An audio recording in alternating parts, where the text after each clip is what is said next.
Hey everyone, today I am going to show you how to make some Verde Salsa.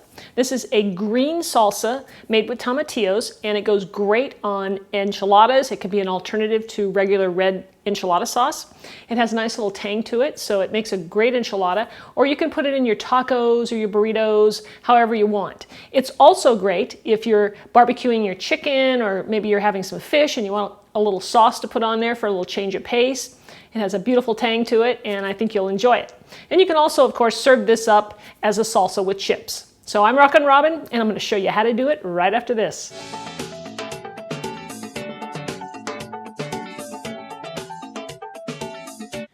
So our Verde Salsa recipe is very easy to do. We're going to be roasting some of our ingredients in the oven to bring out some really delicious flavor, and it just goes together quickly. We'll be putting it in a food processor and we're done. So it's simple. So let me go over those ingredients with you. So we're going to need some tomatillos. They're right here. We'll need some ground cumin, dried oregano. I have one yellow onion that has been chopped very large, so that because we're going to be roasting these in the oven and I don't want them to burn. And for our peppers, we're going to be using a poblano pepper here, an anahiem pepper, and a jalapeno pepper. Now feel free to mix it up. If you like your sauce spicy hot, use the hotter peppers. We're kind of wimps in my family, and so we go with the anaheims and the poblano, and we take the seeds out of the jalapeno so it's not too spicy.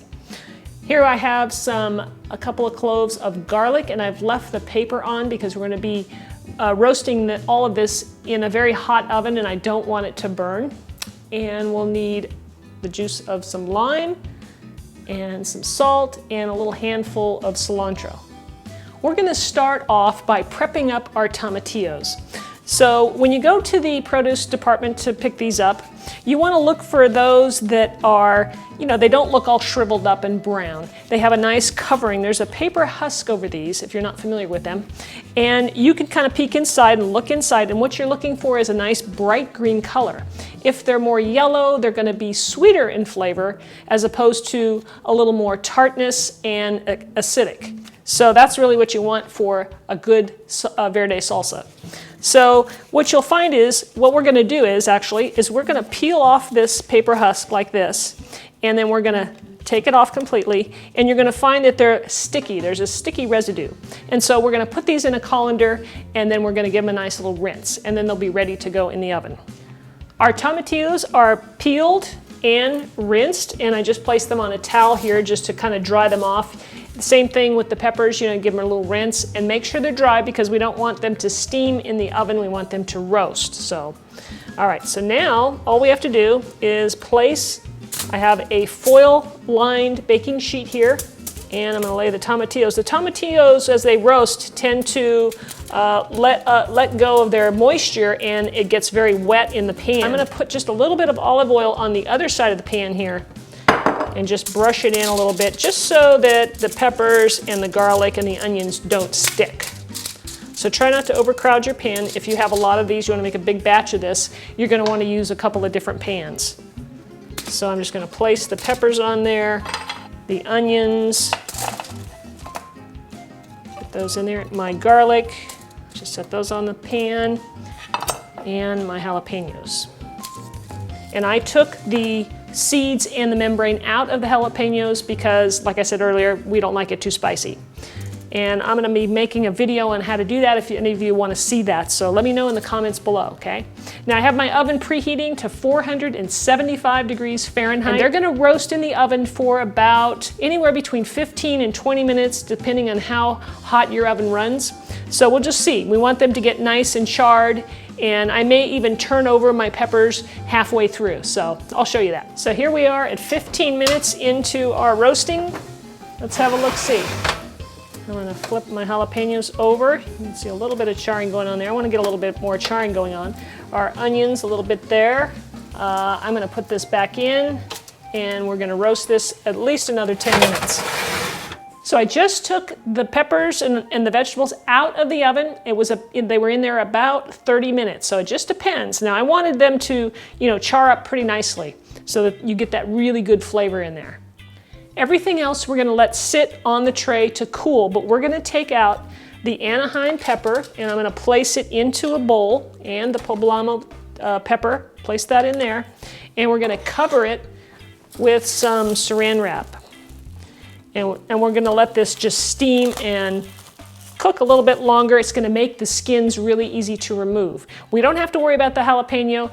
Those skins are much lighter, they're not as thick, but these two we wanna go ahead and try and remove them. It's been about 10 minutes while we let our peppers sit here and sort of steam.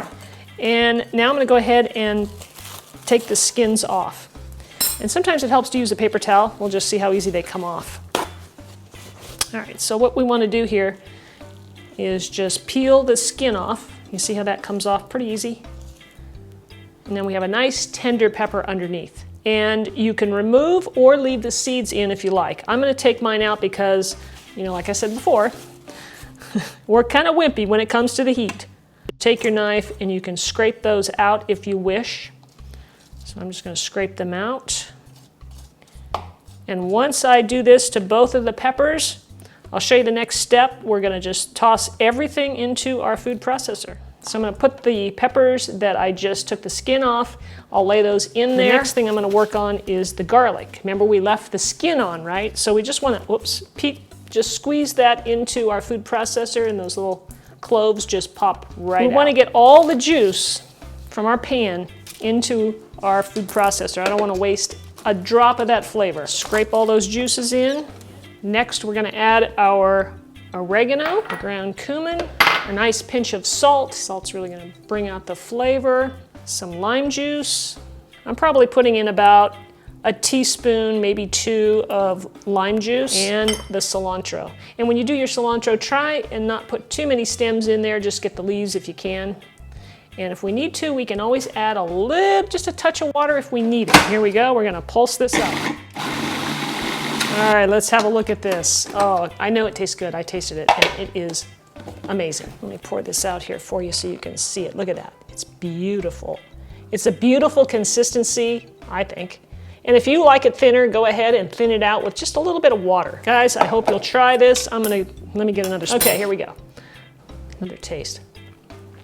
That has such a beautiful roasted flavor. You gotta roast your stuff in the oven, I tell you, it makes a huge difference. A lot of people make this, you know, completely with raw stuff, but this has the flavor, guys. Try it and let me know what you think. Thanks for watching, everybody. I really appreciate, you know, when you share my videos and you leave me comments. I love talking to you. So, and if you haven't subscribed yet, go ahead and click that button up there and you'll get a notification of when my new videos come out. Thanks for watching, everybody. We'll see you next time.